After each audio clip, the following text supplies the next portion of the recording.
magandang araw sa inyo mga ka-DL Vlog. So for today's vlog po, ito po yung update po sa mga binigay niyong donasyon. At syempre papamahagi na natin yung mga na-donate yung damit guys. Pre naman, pinipili pa po natin yan bago natin ipamahagi sa ibang tao. Nakakolekta nga po tayo ng 5 sako at kalahating page na damit ng mga pinamigay nyo na donasyon para sa ibang tao. Pre, pinili pa po natin yung mas maayos at mas maganda pa at kapaki-pakinabang pa sa ibang tao. At sa lahat nga po ng tao nag-donate, isang taos-pusong pasasalamat po para sa inyo. Ang kauna-unahang barangay nga po na ating pupuntahan ay itong Barangay Tabyunan dito sa Gasan. At hahanapin natin dito ang 15 years old na buntis na nagngangalang si Evelyn Mungkos. At siya ang napili natin guys para bigyan ng mga baby dress at iba pang mga damit. So guys, hindi ko alam, nandito na tayo sa Tabyunan pero hindi ko alam kung saang sitio siya dito pupuntahan. Si Evelyn, yung buntis na pagbibigyan natin ng damit guys. Tumawid tayo ng ilog, bali nabasa yung sapatos natin, pero okay lang. Hahanapin natin siya dito, pagtatanong natin siya guys. So guys, dito tayo sa Sitio 1. Sitio 1 to no? Tabyunan. Yung pupuntahan natin guys na babae, si Evelyn ba yun? Evelyn ba yun? Toy? Evelyn?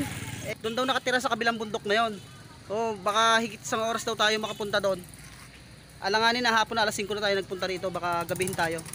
Mabibigyan na lang natin sa kapatid yung yung baby dress na mabibigay natin na mga damit. Bigyan natin guys ng damit na to.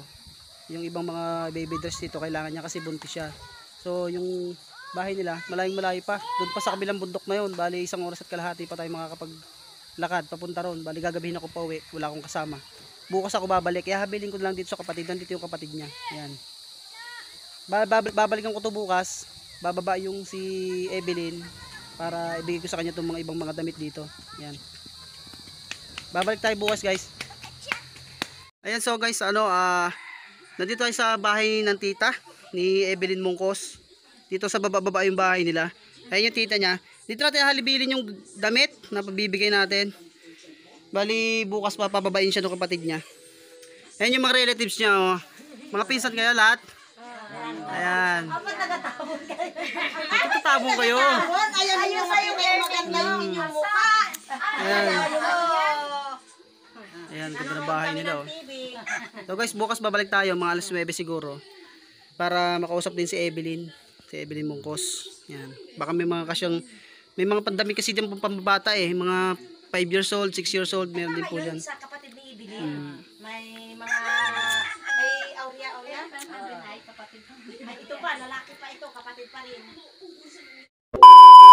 Ayun nga guys, kakauwi ko pa lang, galing akong Tabyunan. Bali hindi natin naabot si Evelyn. Ayun guys, lilinawin ko lang, siya po si Evelyn Mungkos. Ayan, 17 years old na po siya.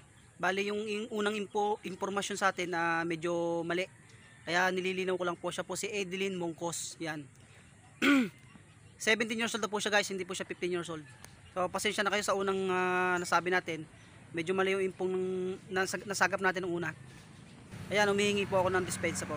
At bago yun guys, gusto ko magpasalamat po sa lahat na nagbigay, nag-donate ng mga damit para dun sa pamamahagi natin sa ibang tao na mga bihira makabili ng damit o talagang hindi afford makabili ng damit. Maraming salamat po sa inyo. Yan kay Idol Boss Ken Spear Fishing, yan guys. Taga siya, Barangay Daikitin. At saka sa Family Mindoro, kay Tita Light sa Punggan, sa Barangay Antipolo, at saka sa kapatid ni Tita Light sa Punggan. Maraming salamat po. Kay Ma'am Racely, ayan, kay Sir Jobrin, kay kay Ma'am Lala Kilindrino, Konsehal Lala Kilindrino dito sa Gasan. Yan, maraming salamat po. So guys, abon niyo po yung pagpunta natin doon sa mismong bahay ni Evelyn Mungkos. Abang-abang lang po, part 2 na po 'yon. So guys, maraming salamat po. Shoutout po sa lahat.